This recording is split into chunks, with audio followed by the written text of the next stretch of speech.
रायगड जिल्ह्यातील पोलादपूर तालुक्यात राज्य उत्पादन शुल्क विभागानं मोठी कारवाई करत गोवा बनावटीच्या मद्याचा साठा जप्त केलाय। राज्य उत्पादन शुल्क आयुक्त राजेश देशमुख यांच्या आदेशानुसार आणि रायगडचे अधीक्षक आदित्य पवार यांच्या मार्गदर्शनाखाली महाड व अलिबाग येथील अधिकाऱ्यांच्या संयुक्त पथकानं दिविल आणि कापडे गावात ही कारवाई केली। या मोहिमेत विदेशी मद्याचे 24 बॉक्स आणि गोवा बनावटीच्या देशी मद्याचे 15 बॉक्स असा सुमारे 3,25,000 रुपयांचा मुद्देमाल जप्त करण्यात आला। या प्रकरणी विकास कदम आणि योगेश चिनकर यांच्या विरोधात गुन्हा दाखल करण्यात आला असून आणखी एक आरोपी फरार असल्याची माहिती अधिकाऱ्यांनी दिली।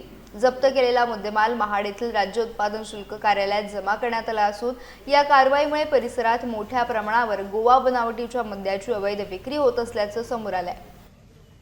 राज्य उत्पादन शुल्क श्री राजेश देशमुख साहेब यांच्या आदेशानुसार माननीय संचालक श्री प्रसाद सुरे साहेब, श्री प्रदीप पवार विभागीय उपायुक्त आणि अधीक्षक रायगड श्री आदित्य पवार यांच्या मार्गदर्शनाखाली आज निरीक्षक राज्य उत्पादन शुल्क भरारी पथक क्रमांक 1, त्याचप्रमाणे निरीक्षक अलिबाग व निरीक्षक महाड यांच्या संयुक्त टीमने पोलादपूर तालुक्यातील कापडे आणि दुसऱ्याचं काय नाव दिविल या ठिकाणी छापे घातले असता 2 राहत्या घरामध्ये एकूण 3,25,000 रुपये किमतीचा गोवा बनावटीचा मद्यसाठा मिळून आला।